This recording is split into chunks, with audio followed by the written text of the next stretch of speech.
is the process of we are using the most modern state-of-the-art technology in our treatment. വെള്ളം ഇല്ലാതെ നമുക്കത് ഞങ്ങൾ ചെയ്യാം. പിന്നെ ഫാബ്രിക്കിൻ്റെ ഒരു ക്വാളിറ്റി നമ്മൾ നശിക്കാൻ പാടില്ല.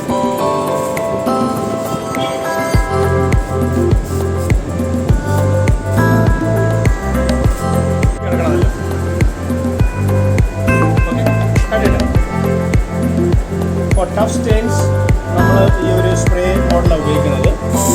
പിന്നെ ഫാബ്രിക്കിൻ്റെ ക്വാളിറ്റി മെയിൻറ്റെയിൻ ചെയ്യാൻ വേണ്ടി നമ്മൾ ഉപയോഗിക്കുന്ന സ്പ്രേസ്. ഇനി കുറച്ച് നേരം നമ്മൾ ഒരു സമയം കൊടുത്തിട്ട് അത് വൈപ്പ് ചെയ്തെടുക്കും. അതിൻ്റെ ഒരു ട്രീറ്റ്മെൻറ്റ് ഉണ്ട്. ആ ട്രീറ്റ്മെൻറ്റ്